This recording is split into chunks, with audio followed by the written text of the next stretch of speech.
Welcome to First Class Fantasy. I am Theo Gremminger. Billy Muzio is not with us today, but we're a loaded show. It's week 1 is in the books, guys. We're actually talking about week 2 right now. It's very exciting. I had a chance to chop it up with Alan multiple times and Jim multiple times this summer, and we're like talking about like our favorite guys at ADP. That ship has sailed. So I'd love to welcome in my 2 guests today.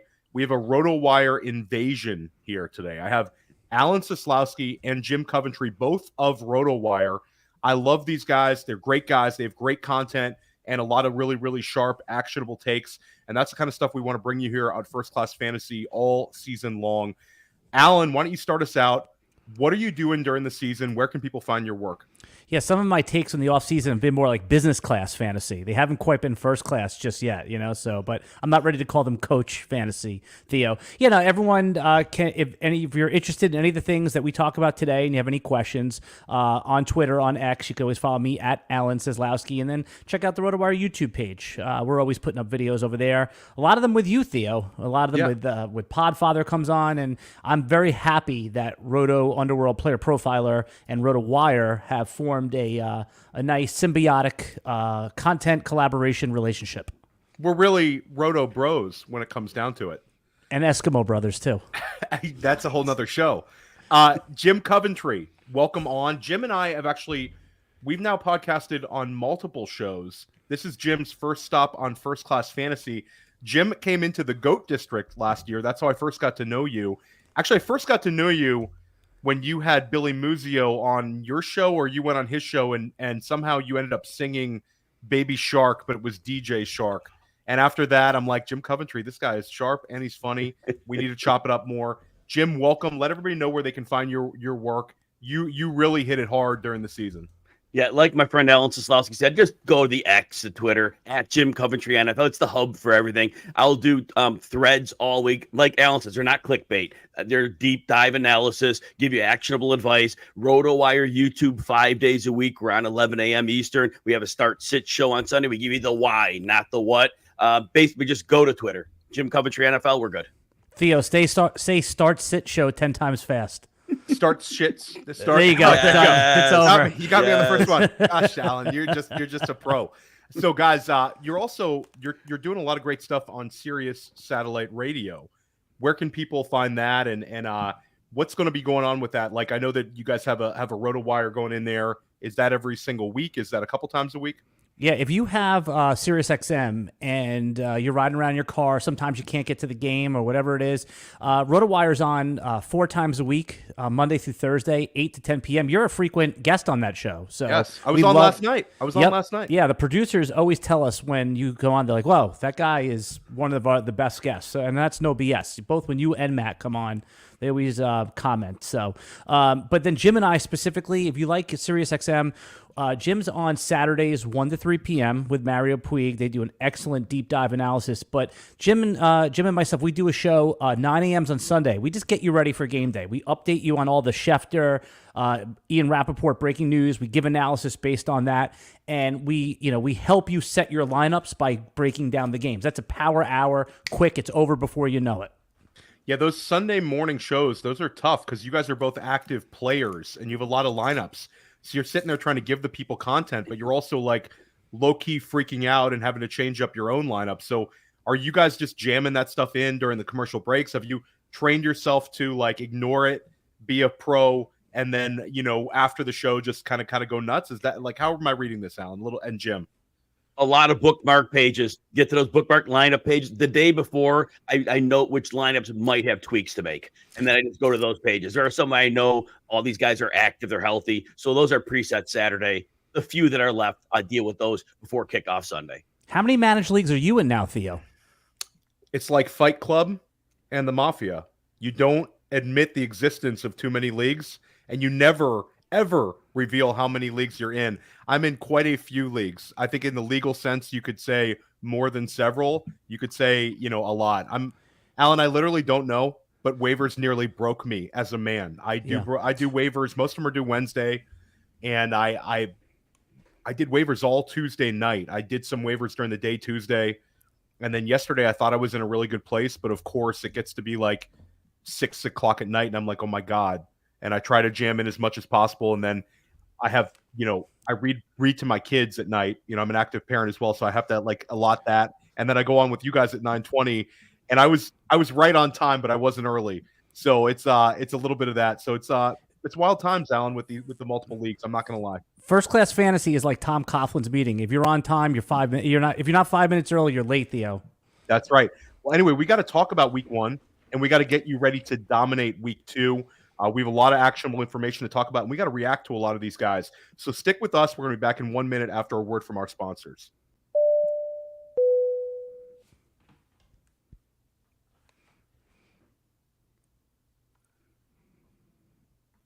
Hey, we're all starting new fantasy leagues all the time. And more often than not, where do we start our fantasy leagues at Player Profiler? On Sleeper. Because it's the best. You can imagine my excitement when I saw Sleeper rolled out. Sleeper picks, baby. Now, I love Kenny Pickett, right? Week 1, who does he face? San Francisco. That's a bummer. So I'm going to be going less than on Kenny Pickett's projected yardage and on whichever quarterback is starting for San Francisco in week 1. Probably not Trey Lance.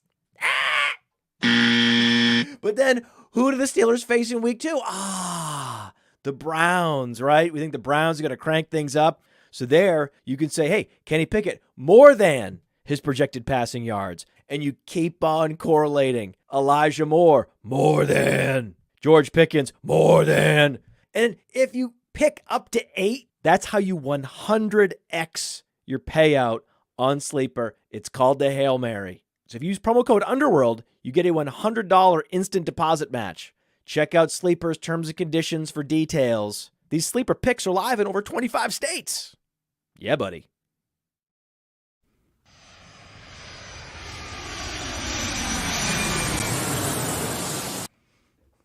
Welcome back to First Class Fantasy's Theo Gremminger. I'm joined by Alan Seslowsky and Jim Coventry, both of RotoWire. Guys, let's dive into it. Week 1.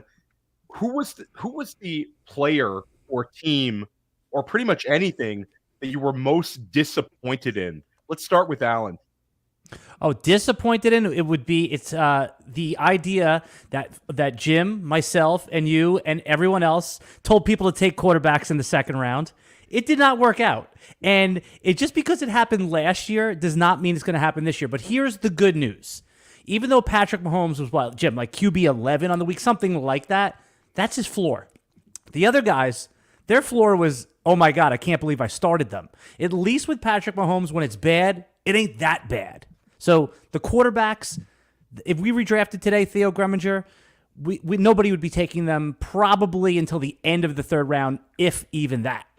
So I think it's kind of like a TBD on that one. I think that 1 week, let's see where we're at in 3 weeks with that one. But yeah, certainly, Alan, you did not have an edge from drafting the early QB, especially in those week 1 matchups. But, we'll talk, we could talk at 11:30 tonight, and Jalen Hurts might just go ham tonight in prime time, and we might be happy for that one. Jim, how about you? What was something you were really disappointed in?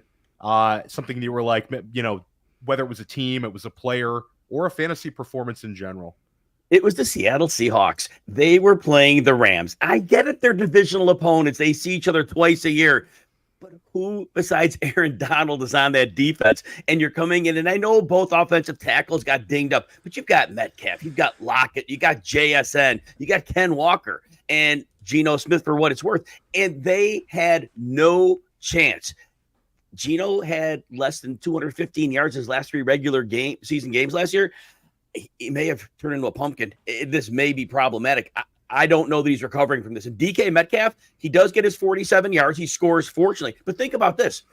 In 2020, he had 1,300 yards. His other 3 seasons, he hasn't beat 1,050. People are drafting him, I think, with an eye on the 1,300-yard season. That one's not coming back until they change quarterbacks, which is not this year. Hey, Theo, I asked Jim last night because, I think we can all agree that Geno, man, remember the end of last season, it wasn't good either.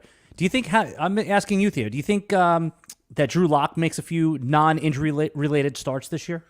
I don't think they're going to give Drew Lock some starts. I think that Geno's going to get a very, very long rope to kind of fail.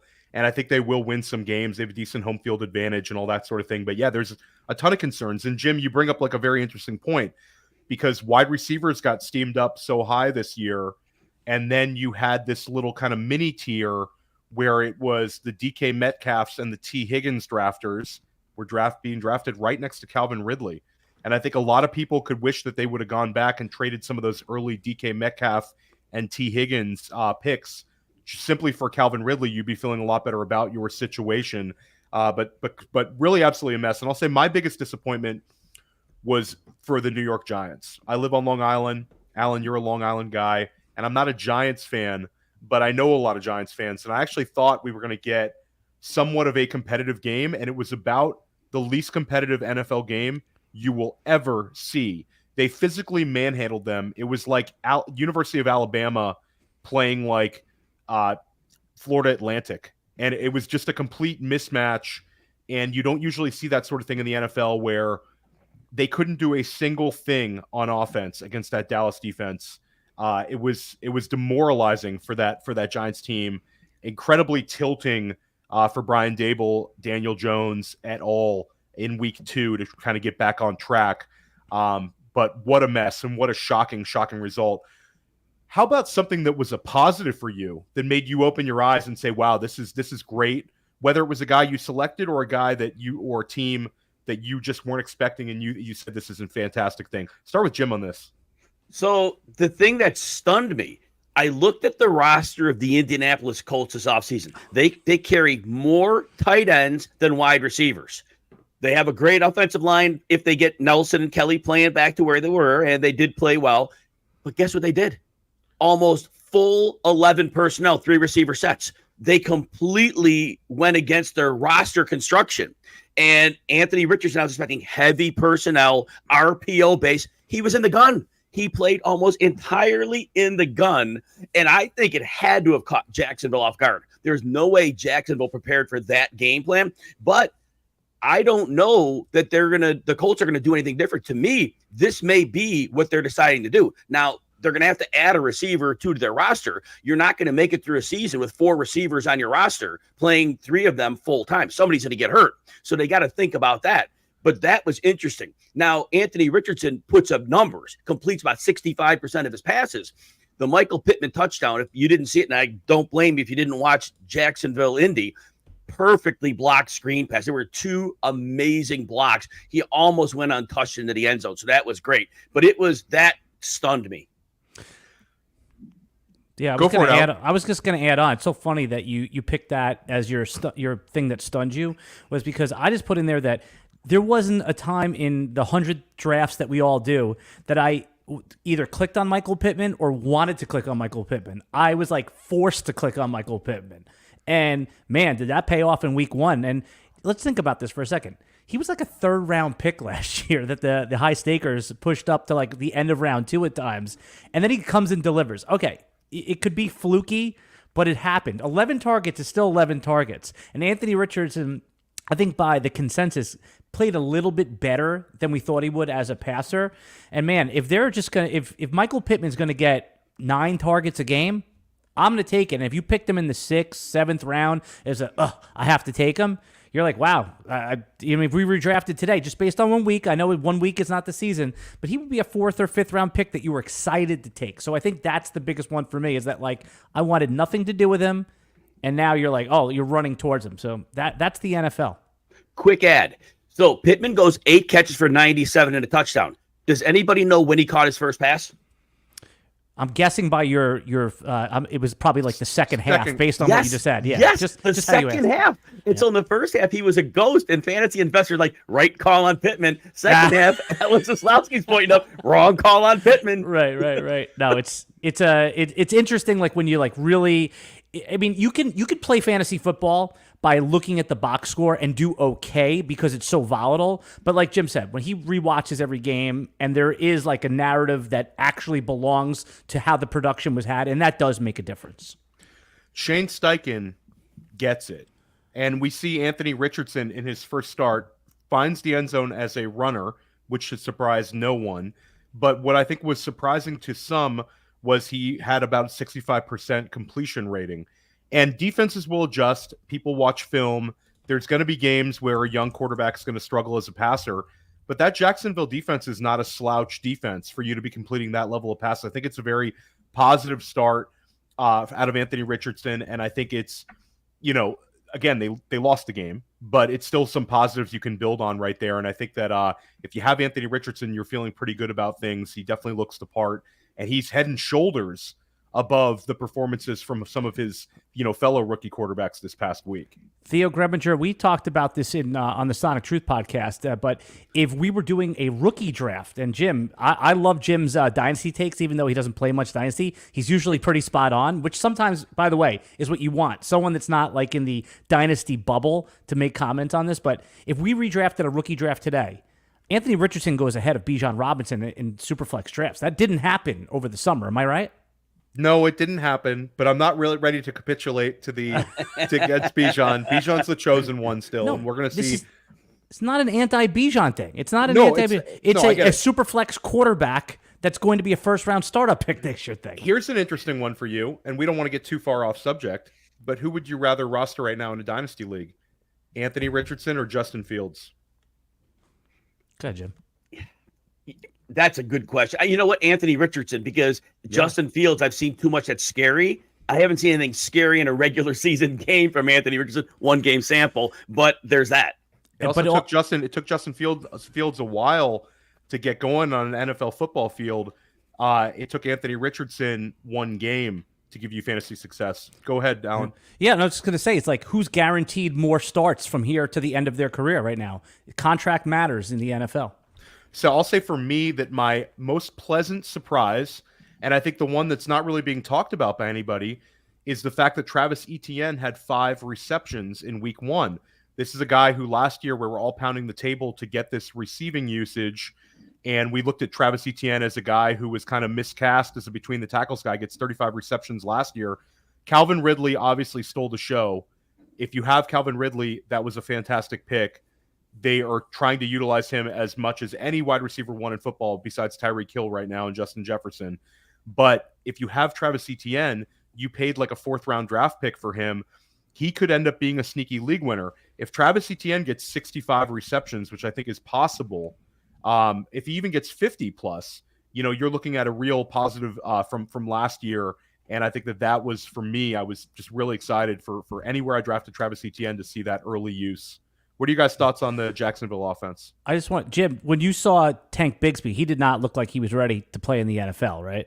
The one thing that's tough is you're playing the Colts. They got Grover, Stewart, and DeForest Buckner in that middle. Very hard to run inside on them. And so that may have been the knock for Bigsby in that game. We saw Etienne, his big run. He gets outside, gets away from Grover and DeForest. So that's a big deal, right? So Bigsby against that defense, that was going to be a tough draw going inside, especially Brandon Scherf. I believe he was out in that game, but the offensive line was struggling. To remember, their left tackle is suspended too. So, Bigsby had the deck stacked against him a bit. Yeah, Theo, I was just going to say, it's like, I didn't realize how big DeForest Buckner was. There was this shot of him from the end zone after he made a tackle, and my wife goes, what is that? Like that, it just looked like a big man amongst big men. That is scary when you're running into that.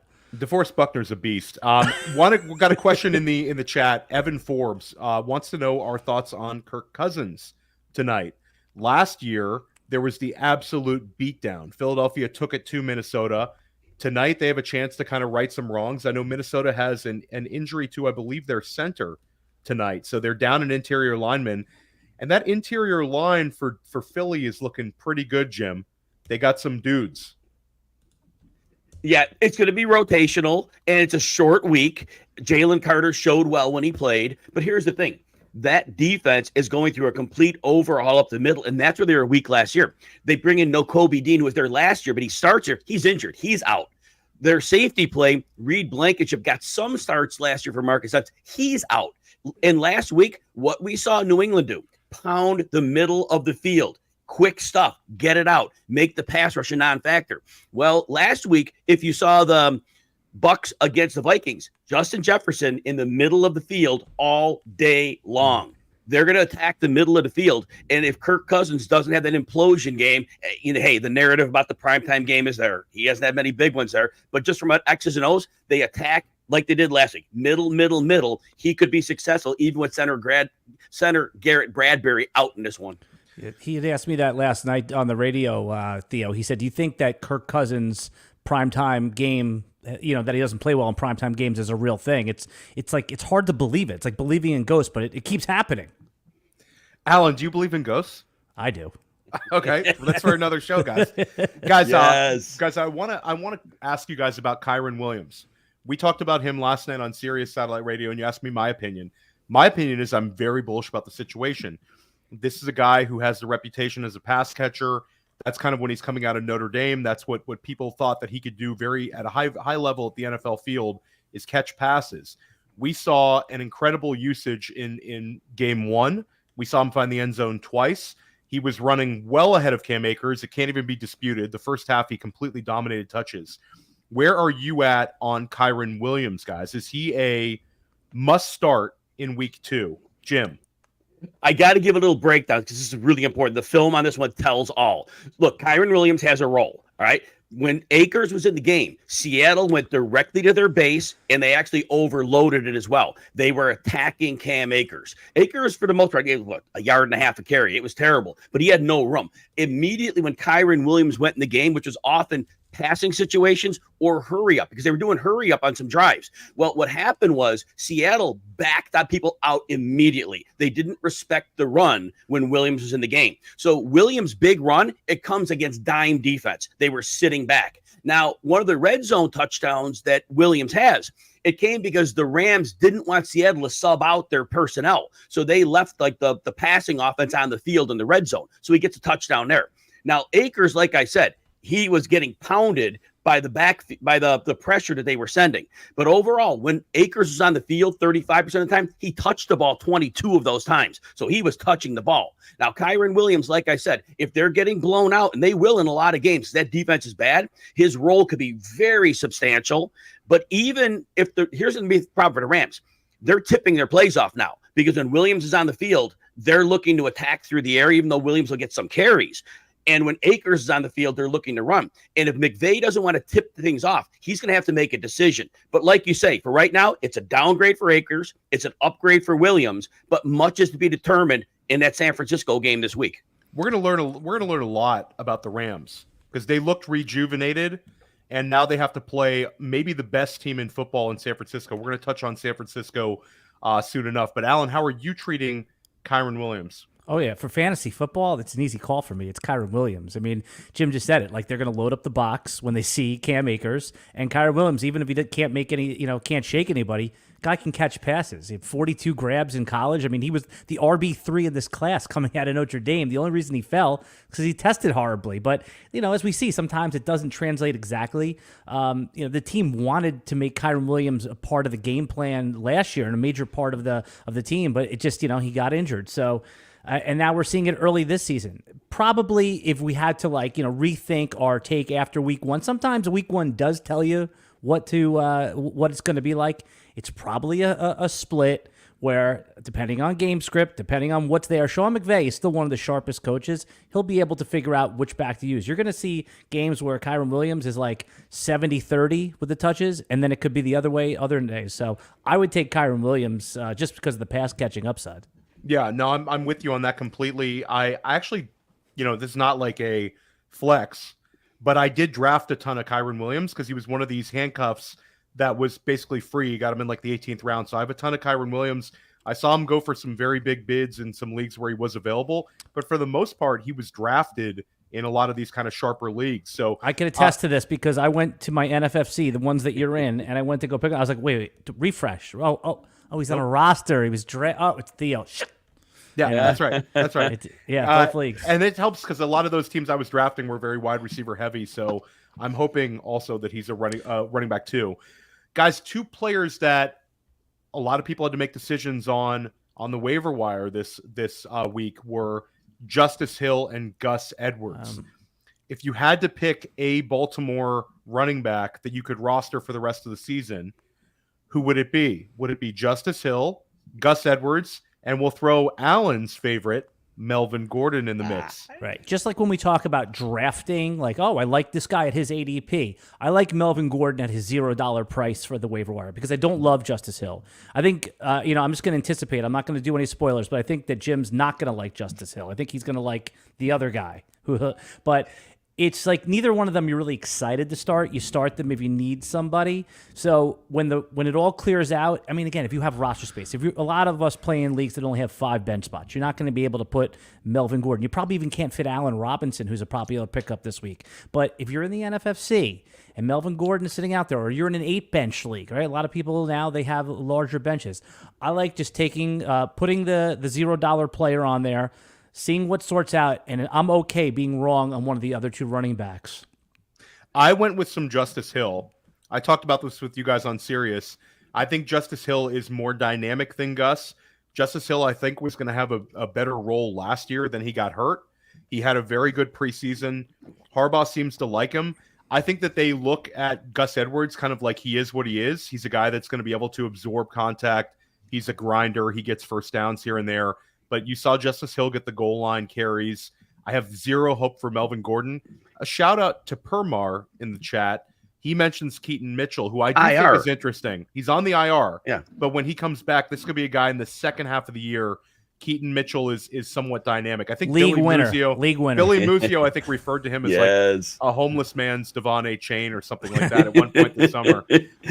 Jim, your thoughts on the Baltimore backfield? Yeah, so I know you mentioned Justice Hill got hurt, but he was on the field most of the time. He had 2 really good games last year, and John Harbaugh made a point to say, the kid's getting it. We like what he sees. But then there were a lot of games after that they backed off him, and then Harbaugh doubled down and changed his comment. He said, we got to watch how much we use Justice Hill. So he's on record as saying that. Now, what Justice Hill did, it was what I call triage mode. In that game, they were not expecting, clearly, their ace running back to go down. And they both got 8 carries in the game. They both played similar snaps.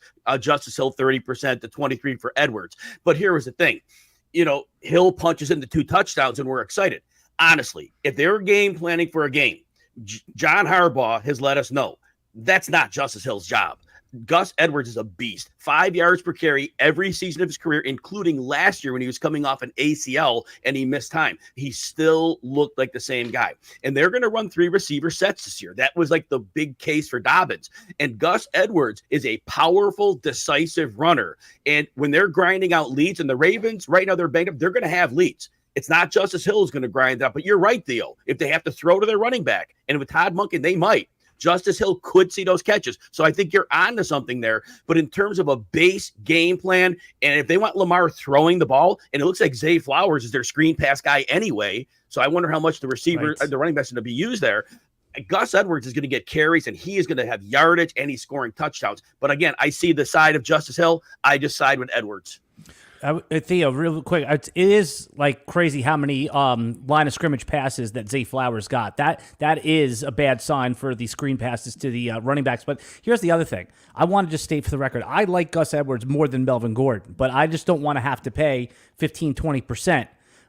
If you can keep him honest bid in there of like 6%, 7%, and he ends up on your roster, great. I just feel like there's going to be other options, not season-long options like Gus, but there's going to be options that get me through a 2-3 week window. Sean Tucker, that week is coming eventually.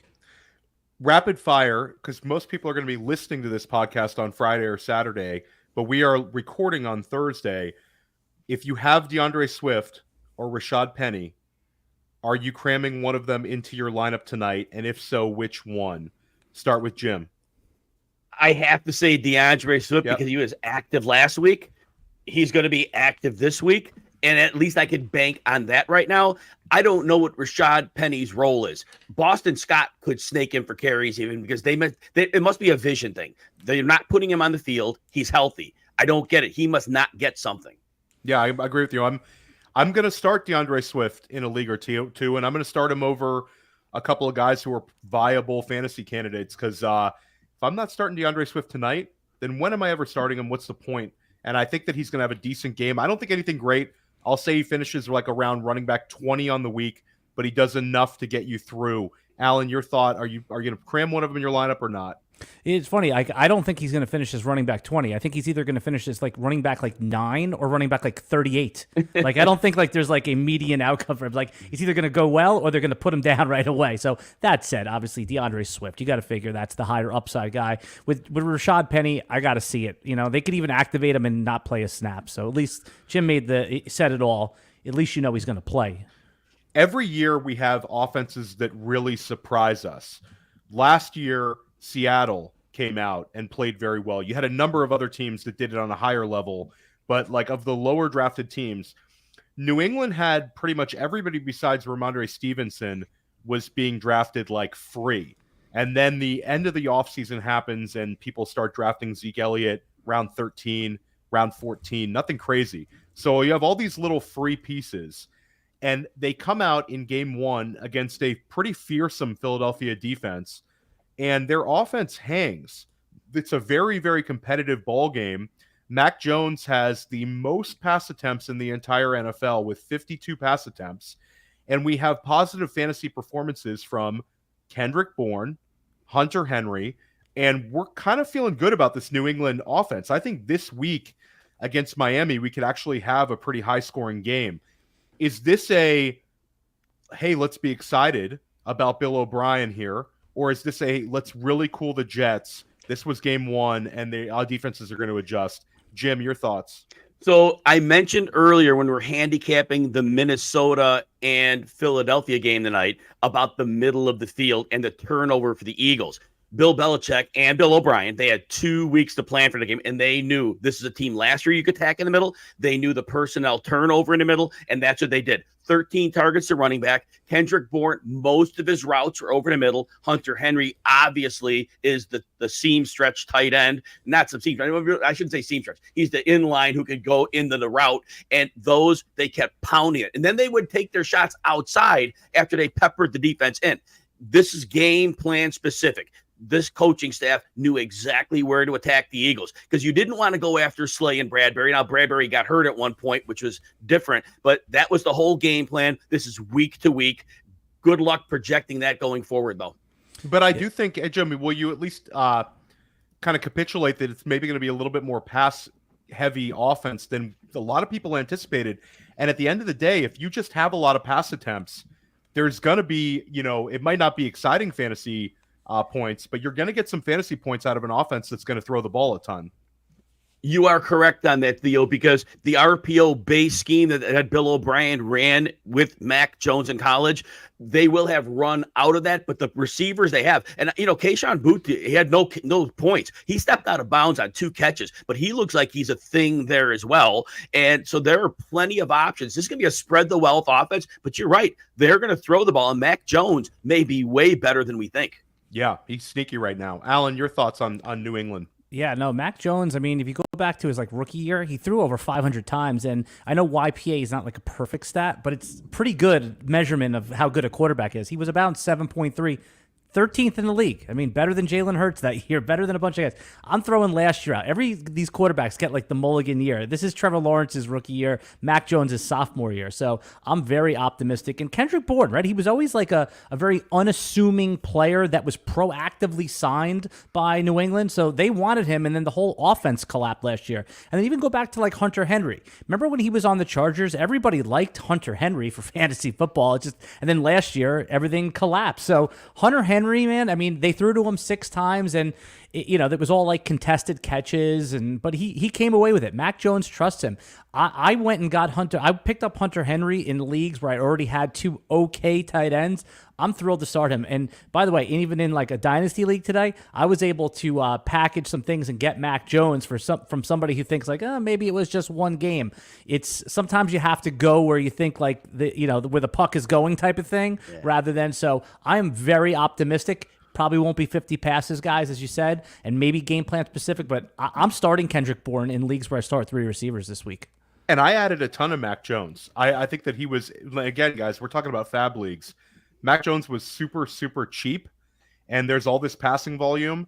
1 or 2 of the teams, I had Aaron Rodgers as my QB2, and it was out of necessity, but I think oftentimes we have people ignoring week 1 production and just saying, it's not going to sustain. But every single year you see guys come out and play well in week one or just get enough volume in week one, and it sustains for the entire season. It happens every single year.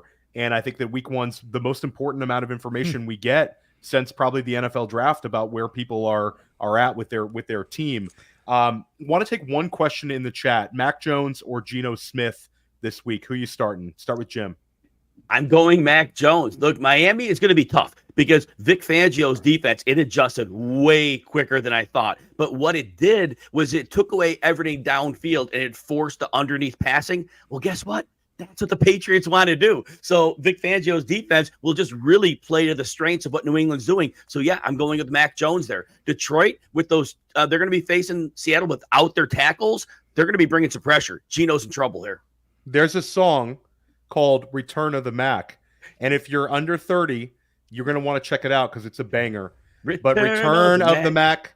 Return of the Mac. It's Return of the Mac Jones to, at least if you're in a Superflex league, he's an auto start. And if you're a streamer, you can consider Mac Jones this week. This is going to be a high scoring game. Bill Belichick has something to say.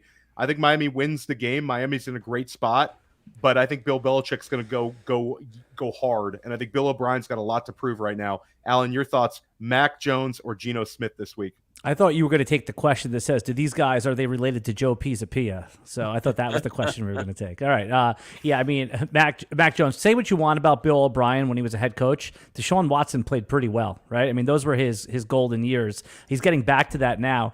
Bill O'Brien maybe wasn't the greatest CEO or leader as a head coach, but man, has he proven that he's a plus offensive coordinator. That's Mac Jones is the answer. We had Puka Nacua mania this week, guys. It's not over yet. No, it's absolutely not. And Puka Nacua had the best performance by a rookie wide receiver in week one since Jamar Chase. Puka Nacua he was top 5 in the NFL in air yards. He finishes tied for first in targets. He has a tremendous game. This is a 5th round draft pick. We don't need to delve too much into it. If he was probably the number one waiver wire ad, if he was available in your league, Alan, I saw a $1,000 bid for him in a league with no $0 waiver wire bids. So this person is saying, you know what? It's worth it to me to during bye weeks not to have kickers and quarterbacks and coverage and all that. I'm rolling out with Puka for $1,000. So it's Puka mania. Jim, your thoughts on this situation? And I also want to talk on Tutu Atwell, who I think is very interesting and people are kind of discounting right now. So when I'm watching the game mix on YouTube Sunday Ticket, it's 4 games, and I'm watching, all right, Nacua catch, but it's a small screen. Well, I rewatched the game, and I'm like, oh, man, I just see what happened. Sean McVay realized that he could put Nacua into space and isolate him on Bobby Wagner. 6 of his catches were against Bobby Wagner, who can't run. He could stop the run all day long, but it was a classic mismatch, and McVay just kept going back. So Puka puts up these great numbers. God bless him. He has a 100-yard game on his resume. He's not going to see Bobby Wagner. Matter of fact, if they attack number 54 this week, that's Fred Warner. It ain't Bobby Wagner. So I am very concerned that McVay found the answer for week 1. But it's not like Nacua had a perfect game. He had a downfield pass that was catchable, misplayed it. There was another pass that he dropped. There was a lot of concern, but he could beat Bobby Wagner. I guarantee you that. That's what I'll say. So I'll say I understand there's been some smart kind of pushback. You know, Matt Kelly had some comments on Puka Nacua. I know you're saying it as well, but I do think the fact is he had 15 targets. And also they're scheming for him, and he is the first read. And at the end of the day, Jim, Seattle didn't adjust. So it's like, they're gonna take what's given to them. But I do think it's interesting. I think Puka does have some staying power. This could be his best game of the entire year, but you're not going to go from like 15 targets down to like 3. This is not I saw a Kyle Phillips comment, like from when we had the Kyle Phillips game where he had like 9 targets his first game. And this is not that. This is a guy that looked really, really good. He looked kind of like Hunter Renfrow 2021 to me. I know some people want to say the Cup thing, but he's not Cup.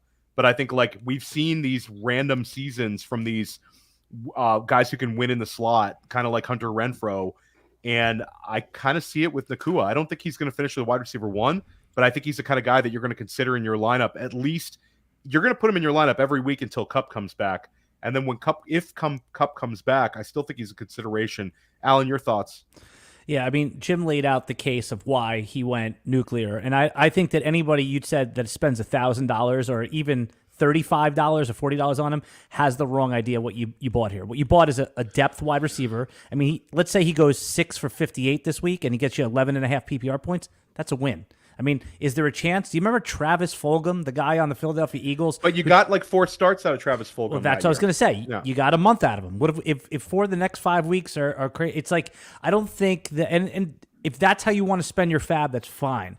But I think that this was, like you said, this was the upside game. And Puka did make some toe-tapping catches on the sidelines. It looked like he knew how to run NFL routes. He was good. He was really good. But I think that it's more likely, like, he's probably ranked as somewhere between wide receiver 25 and 45, depending on how strongly you feel about him, and that would be optimistic. I would say most weeks, if you're thinking of him as like a third wide receiver or a flex option, that's great. This week against San Francisco, I wouldn't be surprised if it's 10 targets, but 3 catches for 30 yards.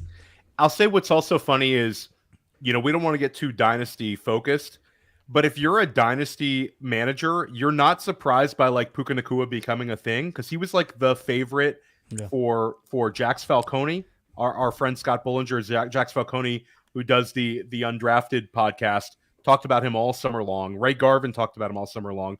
John Lobb talked about him all summer long. Matt Hicks. Like, you go down the list of all Theo, these dynasty people. Yeah. But you know what it's like? Okay, and I take nothing away because that was an awesome performance. And the guys that called him out early, like, you hit, right? But it's almost like, you've ever been at a roulette table and put like a single chip on like red 4 or black 4 and it hits? I knew it was going to hit. I know. No, you called one out that you thought was going to hit and it hit. Keep putting that chip down. It ain't going to hit every time. It's probably going to land on other numbers. It was a 1 in 36 shot or whatever, however many numbers are out there. So yes, it's going to be good, I'm sure. But if you're spending major fab on this guy, Jim Coventry, most likely, listen, if you just say he's going to disappoint, right? You're probably going to be right. This guy's not a Jamar Chase, like you said. So we have, and you're getting a little pushback, guys. After week 3, if Puka Nacua is like wide receiver 12 overall, make sure and at Alan Seslowsky. We like Puka Nacua. We're in on it. We're Jim. I asked Jim. You guys are pro Puka Nacua, for the record. Yeah, we are pro. Cool. But Jim's not right. Jim's not. So at Jim Coventry, guys. Let's talk about Tutu Atwell though. Really quick about the. I asked Jim last night a dynasty superflex question. Everyone's trying to get out of Aaron Rodgers. I saw him traded Puka Nacua for Aaron Rodgers. Would you make that trade in a dynasty superflex league? I don't know how comfortable I am at Aaron Rodgers coming back at his age from an injury like this. I probably would bank the Puka Nacua production and try to go for it this year. Jim? So what I said is I don't think Aaron Rodgers, he may not play again. Yeah. And at least Nacua, he's going to play. So to me, it's an asset. It's crazy. So, and I'll say, Alan, the last time we had this conversation where and we'll get back to redraft, but we had the Romeo Doubs is a sell. Romeo Doubs is a sell. Romeo Doubs is a sell. Oh, that's true. Romeo Doubs didn't do anything, but he retains this tertiary value, and then you get to the offseason, and he's still worth that second-round pick. So, like, trading Puka Nacua for a second-round pick right now in Dynasty is not the best process, because that pick could be worth a ton more when you get to it. And I'll throw this one out to you guys. There were people trading Amon-Ra St. Brown, a 4th-round draft pick, for peanuts, thinking that they're smart. They're trading the day 3 guy away. Target magnets are target magnets in the NFL. Once coaches say that I can give a guy double-digit targets, like, that kind of sticks with them a little bit. I know Hunter Renfrow disappeared off the face of the earth, but a lot of these guys stick around for years. So he's a great case study. This is something we got to touch base on in like 6 weeks, guys. Have you back on and have a little more Puka Nacua talk. But let's do a quick. Are you interested in Tutu Atwell? Because I added some Tutu Atwell in a number of leagues last night for cheap. I referred to him as arbitrage Puka Nacua. That's where we're at right now. I have to use an arbitrage Puka Nacua. But Tutu Atwell was used stylistically on some like Tyreek Hill type routes. They put him in motion. They ran some Mike McDaniel type offense last night on Sunday. And Tutu Atwell ends up with 8 targets. He goes for 119 yards, 6 catches. This is a guy that people kind of made fun of them for taking, but he is a second-round draft pick with elite speed. He was just a super skinny, frail body type for an NFL second-round wide receiver, but the draft capital is there, the speed is there, and now he has a role. Jim, your thoughts? Yeah, so Sean McVay, as you said, he is going to scheme him into space, and he needs to. They need a speed element in their game. And Matthew Stafford now is there, and as long as they can keep him somewhat protected and use some play action, they're going to be downfield shots. They have to stretch the field. He is their option. It's not Van Jefferson. Van Jefferson will run some deep routes, but he's not a fast guy. Van Jefferson is dust, guys. You can everybody out there cut him. Cut him. Go ahead. Cut him. Oh yeah. Cut Van. But yeah, that's the thing. Atwell is going to be used. Now you can't count on him every week because of the big player to get knocked away or incomplete. But he is a player. I penciled him in this week as a long shot flex play because I thought they'd get him and it clicked. But yes, you can use Tutu Atwell depending on your roster construction and lineup requirements. But there's going to be down weeks for sure. Alan, anything to add? Yeah, I just think that Tutu Atwell, as kind of Jim said, but here's like the Cliff Notes version of that is his best games are most likely going to be on your bench, and his worst games are from here on out are probably going to be in your lineup. Yeah, I mean, you add league context to this and all that, but if you're in a deep league, I definitely these were all 20-man roster leagues where I added Tutu, and again, the most I think I spent on him was like a 4%, and I did add him in 1 or 2 dynasty leagues, Alan, where he was available, and he is young. And again, this is a second-round draft pick. So, our a lot of times we'll have like this take lock where we think of a guy as this small, frail guy, but draft capital matters, and the scheme that NFL teams use for him absolutely matters. Let's quickly do a tight end pick 'em. We saw some interesting tight end production this past week. You had Hunter Henry, who Alan talked about before, beneficiary of the 52 pass attempts from Mac Jones, 6 targets and finds the end zone, goes about 60 yards. You have Hayden Hurst, who led Carolina in targets, and he also finds the end zone. Bryce Young's first NFL passing touchdown goes to Hayden Hurst. Then you also have the corpse of Zach Ertz, who comes off of major knee injury. Not only is it not Trey McBride leading them in targets, but it's Zach Ertz coming back and doing what he does for most of his career. He's a target magnet against Washington in their loss this week. Your thoughts on any of these guys? We know Alan likes Hunter Henry. Jim, if you had to pick between Hayden Hurst, Hunter Henry, or Zach Ertz, who would you go with for your roster? I know Allen likes Hayden Hurst, and I'm with him.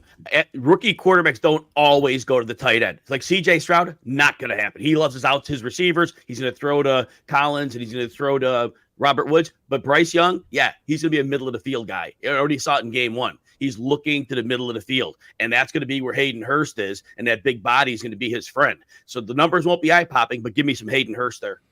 Yeah, Theo, I mean, our friend Cody Carpentier had his boots on the ground in Panthers camp, and his only takeaway was that every pass seems to go to Hayden Hurst, and I didn't believe it. I'm like, all right, but Cody saw it. He's a credible dude. We know and trust Cody, and that translated to game 1. So how is not the natural progression that Hayden Hurst was? If you thought Adam Thielen, 33 years old, was going to be the primary target, and you were like, I guess I'll take him in the 12th round. Didn't happen. Hayden Hurst is a monster, man. Remember, he was a first-round pedigree tight end, whether you thought he was overdrafted or not.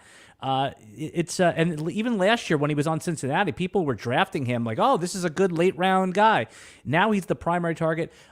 It's a good question because you loved what you saw from Hunter Henry, but if you're just looking in PPR leagues, I think you can bank 5 to 6 targets a game, and that's like the floor for Hayden Hurst. It could be 8 and 9 in most weeks. Yeah, so Hayden Hurst, I called on this podcast, I said he's this year's Tyler Higbee. That's a great call. Boring guy who's going to end up with 90-plus targets.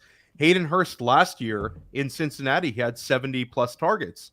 Now he goes into a team without any target magnet wide receivers, and I think Hayden Hurst is going to be a very boring low-end tight end 1. So I'm on Hayden Hurst, but all 3 are kind of interesting right now, and they're all cheap. And every single year we see guys come off the waiver wire or very low drafted and finish as tight end 1s. I think it could be one of these guys. Again, none are exciting, but they're all going to be somewhat productive, and they all have floors.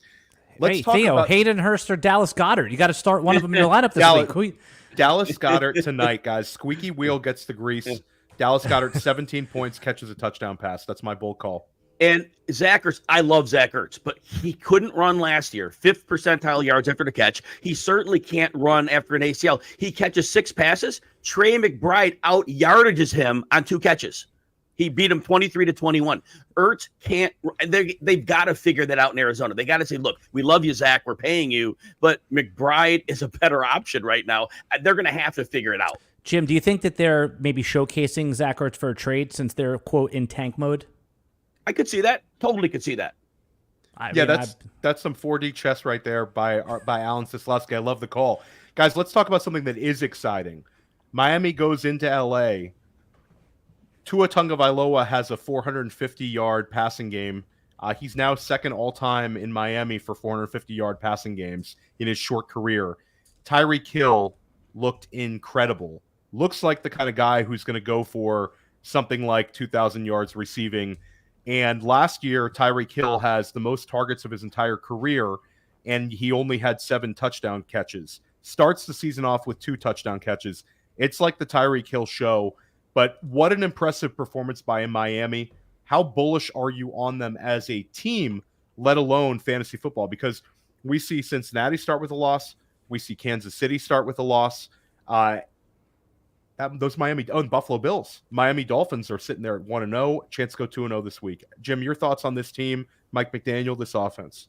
So Mike McDaniel, I was very concerned about a counterpunch because when it's a new coach to, a head coaching job, you never know in the counterpunch if you're going to be good or not. Like Zach Taylor took a while for that. Well, what happened last year, we remember the Chargers had the Dolphins number.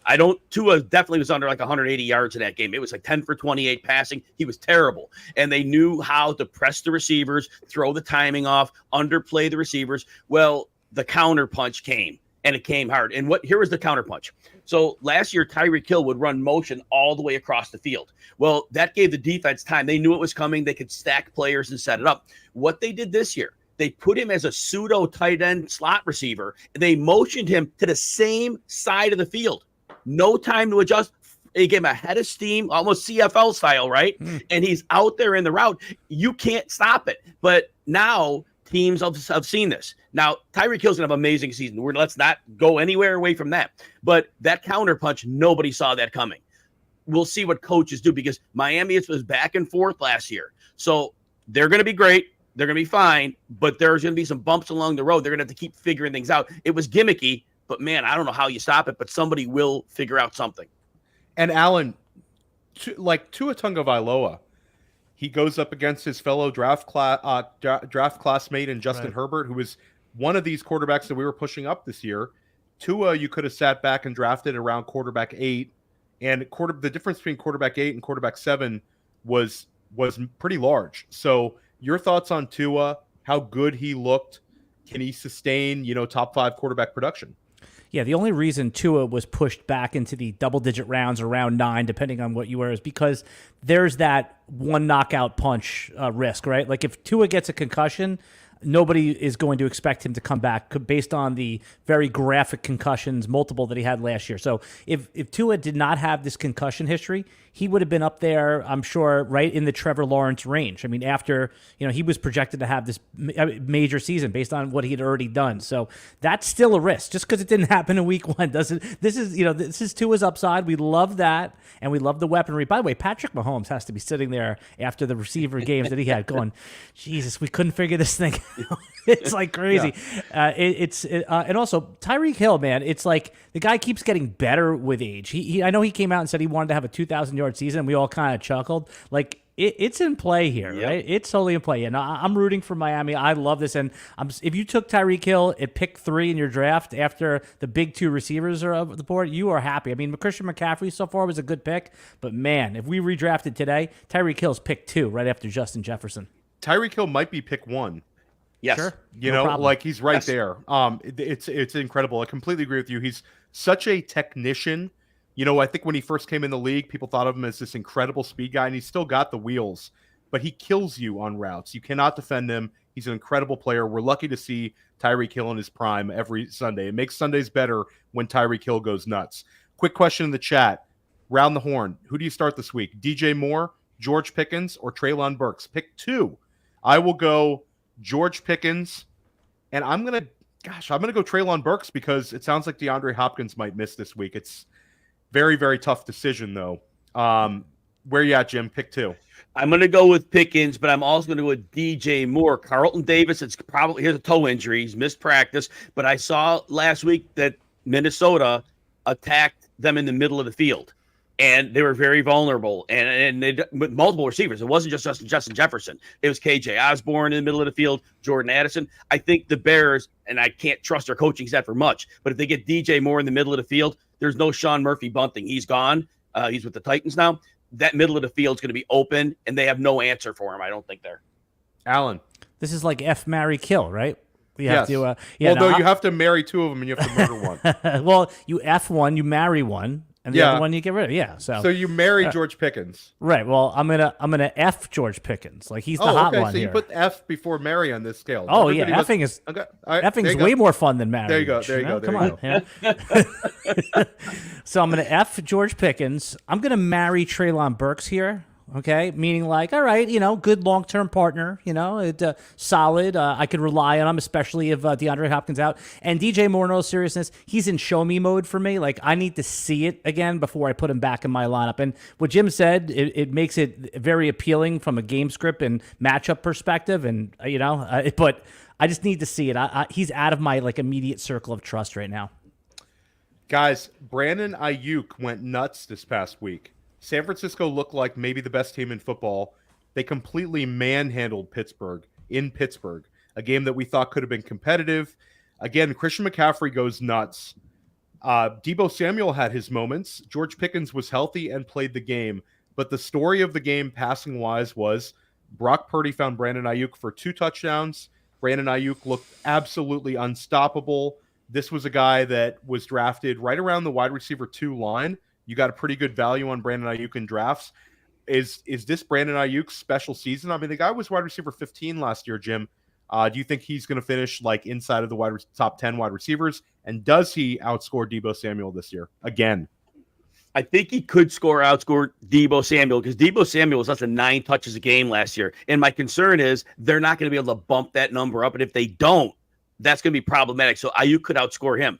I do think that Aiyuk will still be week to week, though, because George Kittle was kind of coming back from a groin injury. He was kind of lightly used in that game. There'll be weeks where they use him. There'll be weeks when they lean a little more in the passing game on Christian McCaffrey. And it's going to be up and down, but overall, the numbers will get there. Yeah, he should get to 1,100 yards, and he should get you to 10 touchdowns. I think that's reasonable with the amount of points you're going to score. So, yeah, Brandon Aiyuk wheels up.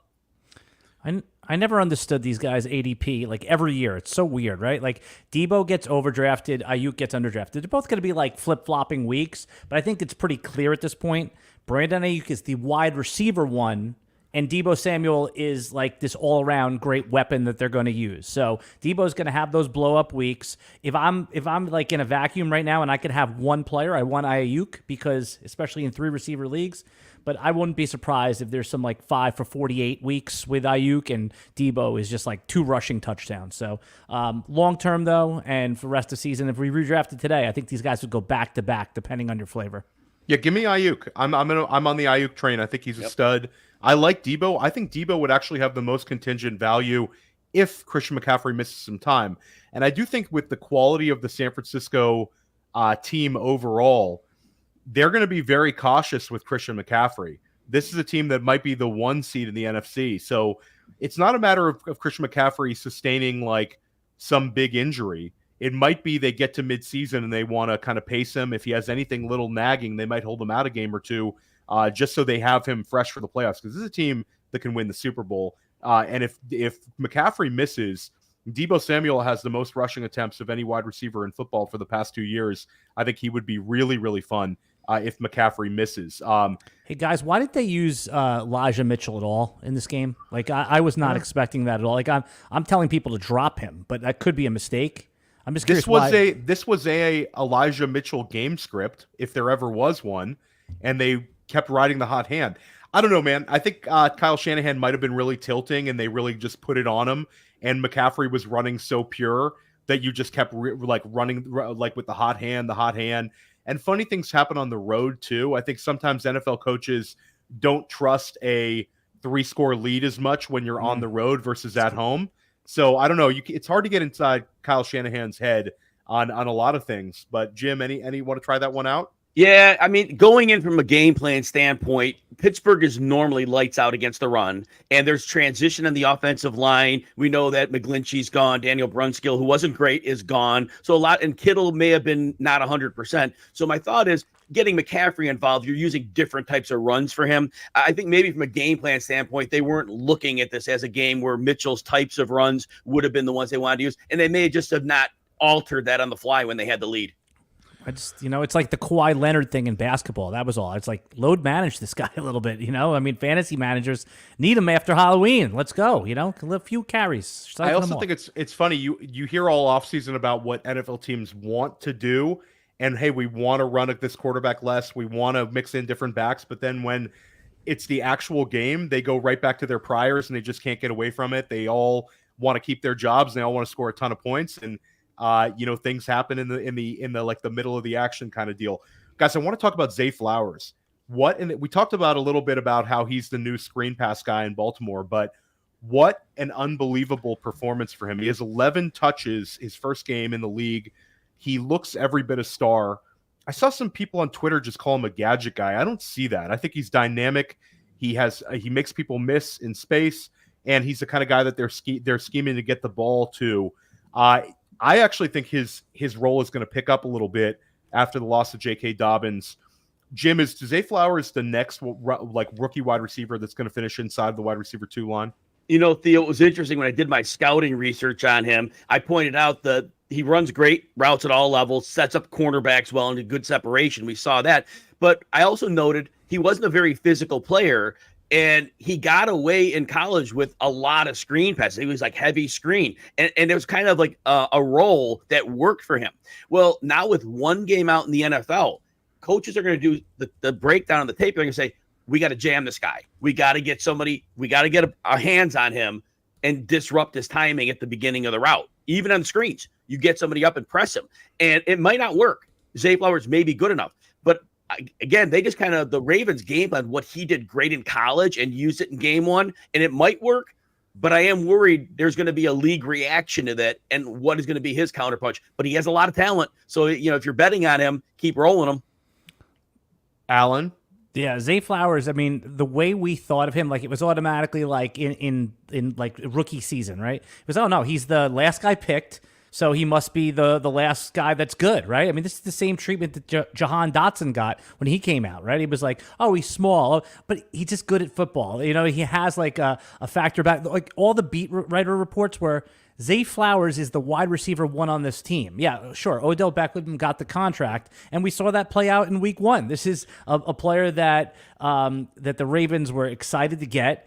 And, I also like that Zay Flowers did a little bit of like special teams return yardage in college. Not a ton, but those guys always are like, they have like a sickest mentality. Imagine just sitting there like fielding a punt, looking up at the sky while there's maniacs running full speed at you. It takes a different kind of human to be that guy. And then when they translate to wide receiver as well, if you took Zay Flowers in any format, you are happy you are starting him. And even if he has a down week, that's what's so great. A performance like this, you have confidence. He's a circle of trust. The opposite of what I said about DJ Moore.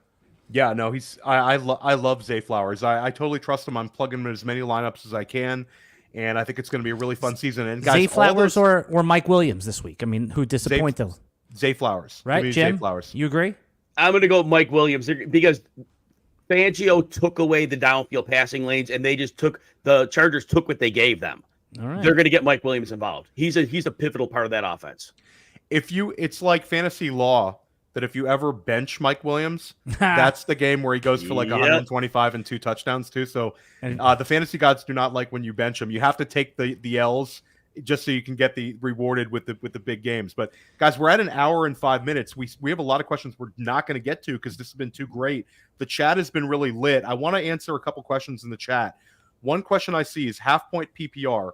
Would you trade Breece Hall and Mike Evans for Tua Tagovailoa and Calvin Ridley. He has Tyreek as his wide receiver. I will take this trade. I will take the Calvin Ridley and Tua side over the Breece Hall and Mike Evans side. Give me the Ridley side here, and I get the Tua on top, so I have a nice little correlation play with Tyreek. Jim, where are you at? Ridley is going to be great this year. He's getting up there in age. I think he's 28 right now. Tua, again, one hit away from who knows what the future is. Breece Hall is only going to get better. So it really is. I think this is just a redraft. Oh, redraft. Yeah. Oh, not dynasty. Oh, I'm sorry. Then, yeah, Calvin Ridley. The Calvin Ridley side. Jim is laughing because no trades ever happen in redraft, right? That's why he immediately goes, oh, this must be a dynasty trade. There you go. It's very hard to pull off a trade in redraft. Yeah, Alan, which side? I'm actually going to take the Breece Hall side. It is so hard to find every week starting running backs. Yeah, I mean, I guess on the waiver wire when injuries happen, like if God forbid Rashad White misses time, we could just bid on Sean Tucker. So and also it's like he proved it to me in week 1, right? I was very vocal about fading Breece Hall, but it's easy to see Breece Hall having all that upside that anyone that drafted him in the 5th round. Again, that wasn't me. I was saying the opposite, but I was persuaded in week 1. I'm going to take the other side, guys. Let's say Austin Eckler misses this week. He did not practice today. If anybody's listening in, this is Thursday we're recording. He did not practice. Alexander Mattison, who plays tonight against Philly, or Josh Kelly, who had the most first down runs of any single running back in football this past weekend with a healthy Austin Eckler. Are the Chargers playing Tennessee? At Tennessee. Okay, so Jim has told me many times, I'll let him take this, that you don't run on Tennessee. Nope. You could abuse them in other ways, but you don't run on Tennessee. Go ahead, Jim. Yeah, exactly. And we saw that with Jamal Williams last week. I mean, I bet the under on his prop because you're not running on that defense. So now they're in Tennessee. Good luck. They'll pass all day on them, and that'll be the game plan. It'll be throw because they can't stop anybody. Alexander Madison's in a good spot. We talked about the transition and the Philly defense, the screen game. He was involved last week, and that's what we saw the Patriots do last week to take advantage. And just the footnote on that is that if you have to start Josh Kelly and he doesn't do well for fantasy football, don't drop him. It's the matchup base. I would hold him for another week. And conversely, if somebody drops him because he has a bad week, pick him up. Here we go. One more trade, guys. This one's, you're going to love it. Round the horn. This is redraft from Rubio, who watches a lot of player profiler shows. Rubio says Puka Nacua or Drake London. 1 quarterback redraft league. Who you picking? This is what it's come to, right? I love Drake London. He's the better player. If you took Drake London, I totally understand. But it's like they don't throw. They don't throw to him. I'm not trusting this anymore. I'm not trusting Kyle Pitts. I'm out. I'm completely out. I would take Hayden Hurst over Kyle Pitts, and I'm certainly taking Puka Nacua over Drake London for the rest of the season. All right, Jim. This is 15 targets versus 1. I know Drake London's not going to get 16 targets a season or 17. I know that's not going to happen. They're going to. They were won by 14 points. They got to trail sometime. I know they'll run. I got to go with Drake London. Oh my God! But you don't feel good about it. You don't feel good. No, I don't feel good about it. But if Cooper Kupp comes back, what does Nacua do? Cooper Kupp gets his rollback. Yep. Quick. One more quick one. This is just a 1-word answer. Dynasty. Zay Flowers or Drake London? Alan. Oh, Zay Flowers. And the ADP will reflect that if we did a draft today. It's Jim Coventry. Yeah, I'll go Flowers. Flowers for me as well. Sad. I hate you, Arthur Smith. You're a terrible human being. You're an awful guy if you're listening to the podcast. Guys, I want to let's flag plant. We want to help win week 2. We've answered a lot of questions in the chat. Flag plant a player that will bounce back in a big way in week 2. And I'll give you 2 off the top. So I'm probably going to take one of Allen's. T. Higgins finds the end zone against Baltimore. T. Higgins had a lot of metrics where he looks like he was going to put up a big stat line. It did not happen. Last year in week 1, T. Higgins had 2 catches for 20 yards, and then he bounces back in a big way. They have Baltimore coming into Cincinnati. This is as tilting a game as it gets for the Cincinnati Bengals. T. Higgins finds the end zone. And Dallas Goedert tonight, guys. 17 points. He catches a touchdown. Big bounce back game from Dallas Goedert. Jim, give us a player that's going to bounce back this week. You guys won't like this one, DJ Moore. I said it earlier. The middle of the field was attacked very, very heavily last week. Last week was a bad matchup for DJ Moore. Jair Alexander and the boys. That was not a good matchup. It's way better this week. The Bears have to get him on track. Their preseason was about it. They're investing in him. They will make sure the ball is schemed. He had his 2 catches like within the first 5-6 minutes of the game, and then nothing after that. They'll get him the ball. Yeah, and definitely check out, if you like to discuss cornerback rankings, Matty Kiwoom of the Game Plan is doing cornerback rankings for us this year on Player Profiler. They are great. He also did a cornerback article recently if you like this sort of thing for your redraft and DFS lineups. Alan, give us a player that's going to bounce back in a major way. Don't drop Antonio Gibson just yet, right? We liked him too much. We can't change our opinion in 1 week. He did fumble the ball and didn't see the field much after that.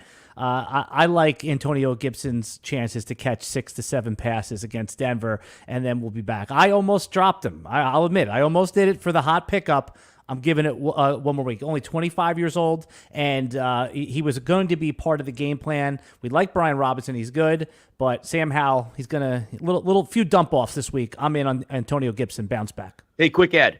So when I rewatched the film of that game, I thought Gibson got buried too. He was in later in the game. It just, They didn't have to pass a lot to the running. So you're right, Alan. Don't sell on him. He was back in the game. The game was weird. They needed to run. They didn't want to pass to the running backs. So Alan Seslowsky's 100% right on that one. Don't drop Gibson. Shout out to Carlos Rodriguez in the chat. Jahmyr Gibbs, man, is going wild this week. Book it. I love it, Carlos. We want Jahmyr Gibbs to go wild. They didn't pass against Kansas City at all with the running backs. They didn't target those guys at all. I think this week you're going to see a number of Jahmyr Gibbs targets and also a couple of sneaky targets for David Montgomery against that porous Seattle defense. Guys, I want to keep this going.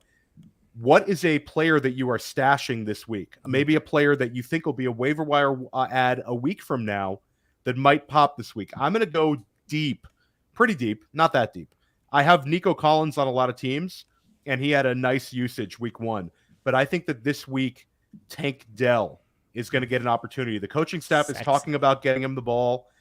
This could be a Tank Dell type week. I think he's going to be a waiver wire ad next week in a lot of leagues. Alan, who you got? Yeah, I think the 1-for-1 replacement for Deontay Johnson is Calvin Austin, the 4th-round pick, who was, the fastest guy at the combine. Had 6 targets, caught all 6 of them, only 37 yards, but he looked good doing it. Allen Robinson, if you want to put the bet on him to be the player that is featured, go ahead. George Pickens, we love him, but they just keep running him downfield and on those routes that he hasn't really produced for fantasy. So Calvin Austin, who missed all of last year, he's the 1-for-1 replacement as best as they can for Deontay Johnson. I've stashed him this week. Yeah, I love the Calvin Austin call. I know that Abib Agbatoba of First and 15. Check out First and 15, guys. Should be dropping tomorrow. He was on Calvin Austin. I know this because we have a couple teams that we talk about. Jim, give us a guy you're stashing. DJ Chark, he's healthy. I think he's going to play this week. I know I said earlier that Bryce Young's going to throw to the middle of the field a lot, but they need somebody on the outside. And DJ Chark, if he's healthy, he'll probably be that guy. Braxton Berrios, there's going to be a lot of room underneath. He had 5 targets. He is a very good route runner, precise in the middle of the field. I think they'll have to get him the ball. Kayshon Boutte, at 60% of the snaps, like I said, he stepped out of bounds on 2 passes, a rookie mistake, but he looked good. So maybe there as well. Okay, guys, now we're going to get to regular football. This is not a fantasy question, but which 0-1 team, especially of the contenders if you have one, but which 0-1 team drops to 0-2 this week that you're really worried about right now? Jim. Look, I don't know if you consider him a contender, but the Steelers. The Steelers are going 0-2. Cleveland is for real. Jim Schwartz had disguised coverages. He has 4 outstanding pass rushers. They're playing press man, and Kenny Pickett, we saw him under pressure last week. The pressure is going to get worse this week, even though they're in Pittsburgh again. I worry about the Los Angeles Chargers. It's a sneaky trap-like game when you go into Tennessee. Tennessee loses a heartbreaker in New Orleans. I think a lot of people will like the Chargers as a bounce back, but you have the west to east 1 p.m. game and a desperate Tennessee team. You also have the fact that the big dog had less snaps than Tyjae Spears last week. This seems like a Derrick Henry game where it comes right down to the fourth quarter and maybe Tennessee gets the win. I'm not betting on it, but I just have that feeling. Alan, your thoughts. Give us a team that you're worried might drop to 0-2. Well, the math says it's the Baltimore Ravens, right? They're underdogs on the road in Cincinnati, who, by the way, is They also, won last week. But they won last week. But you could take. We'll go. Alan's call is that it's the Cincinnati, though. That's the Cincinnati. I'm saying that they're okay. Sorry, their Your favorites. delivery, Alan. Your delivery was terrible. Threw It was me and terrible. Jim off. It was terrible delivery. Well, if you both thought that I was saying it the other way, then obviously I must have said it wrong. But they're going into Cincinnati, right? They I think that Cincinnati, Joe Burrow doesn't look right. Everyone says he's a slow starter. I mean, maybe it's just left over from the injury. T. Higgins, I mean, I know everyone thinks he's going to bounce back, and he probably can. It can't get any worse, right? Can't get 8 targets, 0 catches. Doesn't get worse. You can't have -1 catches. So I think Cincinnati is the, oh my God, everything's going wrong this season type of team. Guys, the chat has been extremely lit. Big shout out to everybody for watching. We had a lot of live viewers today. Permar added he thinks that Josh Downs is a guy that we want to be stashing. Got a lot of targets last week in his first game. We got a pushback, Jim, on your Kayshon Boutte. Floasaurus says he likes Pop Douglas over Kayshon Boutte. Great chat today, guys. Highly recommend Alan and Jim that you guys making them part of your weekly listen and your rotation for podcasts. These guys really hit it hard. Mario Puig, the other RotoWire podcaster that they mentioned, also does a fantastic job. We're big fans of RotoWire in the Roto Underworld. Jim, let everybody know where they can find you. Thanks. At Jim Coventry NFL on the X. That gets you everything that I have going on. And just add in that Jim is on YouTube 5 days a week. Also, what he does is 11 a.m. And by the way, watch both shows. Watch Player Profiler shows, and you can watch us on repeat. Jim does 5 days a week, very detailed analysis, game breakdowns, trends, all that stuff. So 5 days a week on the RotoWire YouTube, you can find Jim Coventry. I'm at Alan Seslowsky, RotoWire YouTube, SiriusXM. If you go to our Twitter, at Alan Seslowsky, at RotoWire, we post everything there. Yeah, and definitely stick with First Class Fantasy all season long.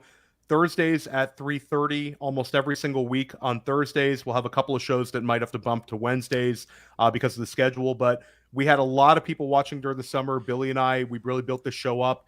We set it off great this week, guys, with Alan and Jim. We're going to bring in great guests every single week. We're going to help you win your leagues here. And then stick around for press coverage. I have Scott Connor coming on.